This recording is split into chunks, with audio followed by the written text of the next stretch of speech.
इसी तरह से विद्यानंद महाराज जी ने भी इसी प्रकार के विचार दिए थे कि हनुमान जी वीतरागी हैं। उनकी माता अंजना उत्कृष्ट सती थी और हमारे जीवन में हमें राम जी के और हनुमान जी के आदर्शों को ग्रहण करना चाहिए। श्रीमद् भगवत गीता में एक श्लोक आता है, यानी जो लोग, जो भक्त जिस जिस रूप में मेरी पूजा करता है, मेरी अर्चना करता है, मैं उसी रूप में उसके द्वारा स्वीकार्य होता हूं और उसी रूप में उसकी सहायता करता हूं। तो कोई बड़ा फर्क नहीं पड़ता, आप श्री हनुमान जी की पूजा करते हैं, आप माता दुर्गा की पूजा करते हैं, शिव की पूजा करते हैं, ये समस्त रूप कहीं ना कहीं सृष्टि में एकाकार हैं, मिले हुए हैं। मैं हनुमान जी के चरित्र के बारे में आपसे चर्चा करूं, एक थोड़ी सी छोटी सी चर्चा आपसे और करना चाहूंगा।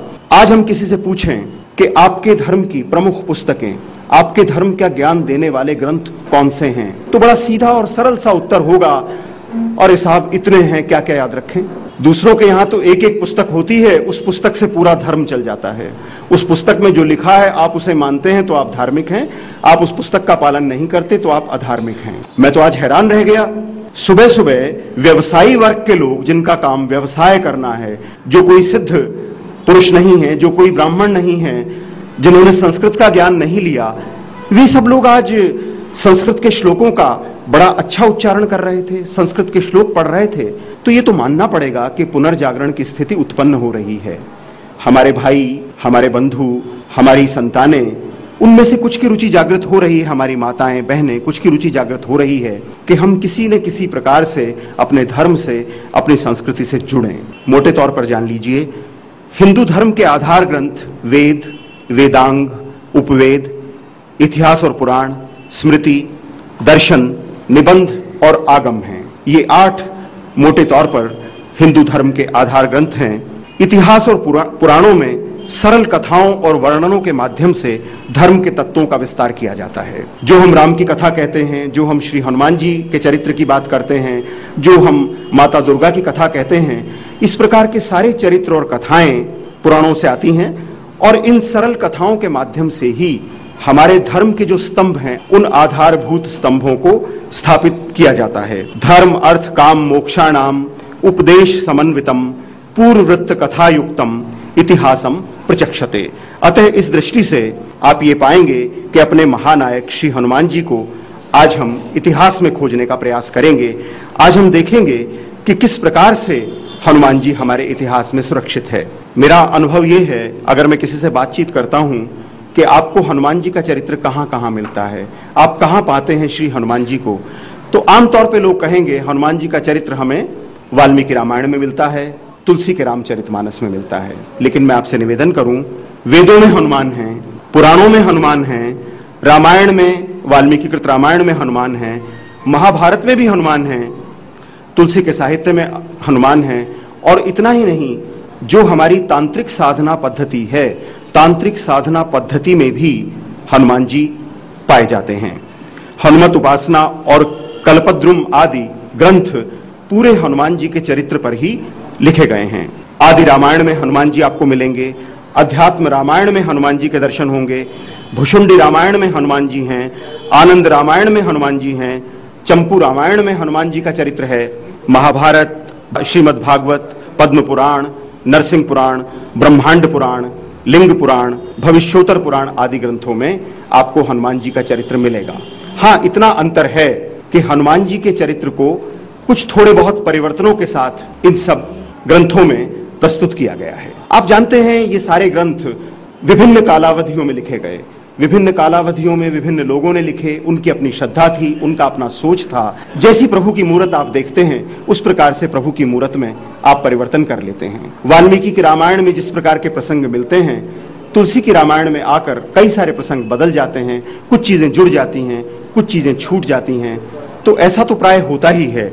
इस प्रकार के भेद तो मिलते ही हैं।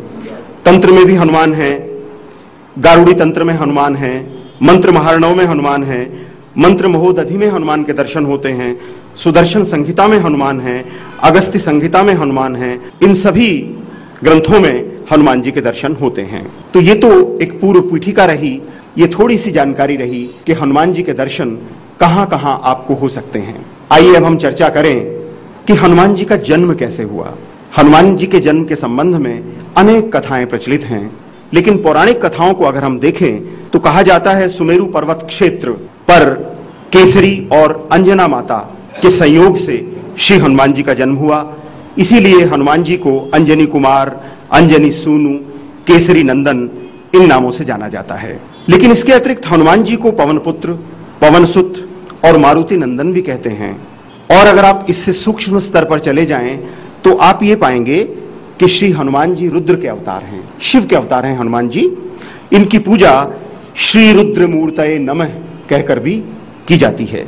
वायु पुराण का एक श्लोक देखिए, अंजनी गर्भ संभूतो हनुमान पवनात्मज यदा जातो महादेवो हनुमान सत्य विक्रमः। इससे पुष्टि होती है कि श्री हनुमान जी महाराज का जन्म अंजनी माता के गर्भ से हुआ और अंजनी माता के गर्भ में हनुमान जी के रूप में स्वयं शिव आए और मारुत देव, वायुदेव का भी इसमें योगदान रहा। एक कथा यह है, पुंजिक स्थला नाम की एक अप्सरा थी।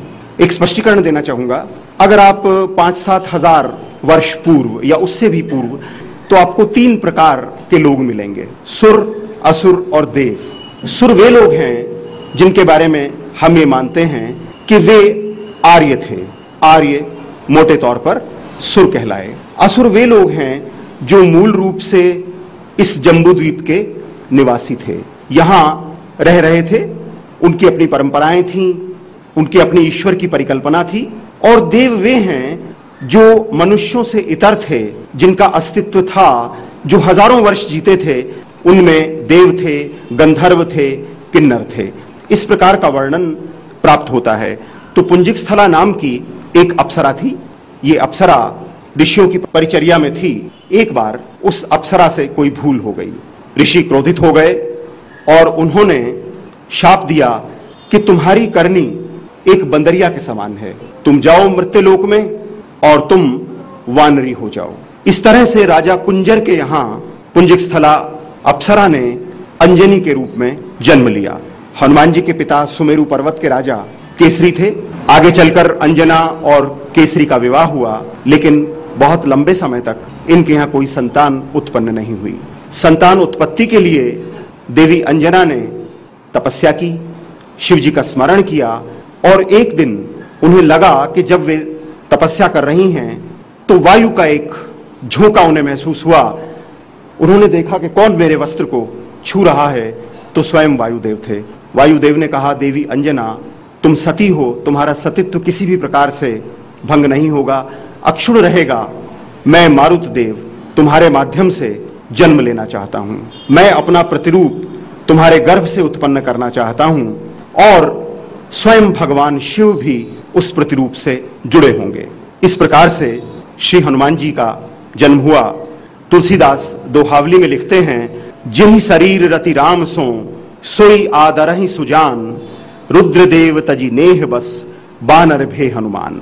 जिस शरीर को राम से प्रेम था, बड़े आदर के साथ चतुर शिवजी ने रुद्र की देह त्याग कर वानर के रूप में, हनुमान के रूप में जन्म लिया। एक उत्पत्ति श्री हनुमान जी की ये मानी जाती है। एक दूसरी कथा भी है। महाराजा दशरथ अयोध्या में राज करते थे। आप जानते हैं उनके गुरु वशिष्ठ थे। इसी प्रकार से उस समय पूरे भारतवर्ष में अनेक ऋषिगणों के आश्रम थे। थोड़ा सा स्पष्टीकरण देना चाहूंगा। मूल रूप से ये ऋषिगण आर्य संस्कृति का प्रचार प्रसार कर रहे थे। माना जाता है वही वेदों के रचयिता थे। ये संपूर्ण परिकल्पना जिस सनातन धर्म की आज आप देख रहे हैं, हमारे ऋषियों ने इस परिकल्पना को जीवित किया। तो राजा दशरथ के यहाँ इसी प्रकार के ऋषि थे, वशिष्ठ। इसी प्रकार से विश्वामित्र ऋषि तपस्या कर रहे थे, उनका अपना आश्रम था। सिंधु राज्य में, जो जहां आज आपका सिंध है, वहां पर और बाद में दक्षिण में जाकर अगस्त ऋषि ने अपना आश्रम स्थापित किया था। तो ये ऋषि मूल रूप से आर्य संस्कृति को फैला रहे थे। आर्य संस्कृति को फैलाना इतना सरल नहीं था। जो यहाँ के मूल निवासी थे उन्हें भी विश्वास में लेना था, उन्हें भी अपने साथ जोड़ना था। उन्हें साथ जोड़ने के लिए उनकी मान्यताओं को भी स्वीकार करना था। अगर मतभेदों में ना उलझा जाए तो आप ये पाएंगे कि हम सब लोग जो आज गर्व से अपने आप को आर्य कहते हैं, हमारे पिता आर्य थे, लेकिन हमारी माताएं द्रविड़ परिवार की थीं। तो हम उस मिलीजुली संस्कृति के वंशज रहे हैं जो आर्यों ने और इस देश के मूल निवासियों ने मिलकर गढ़ी है।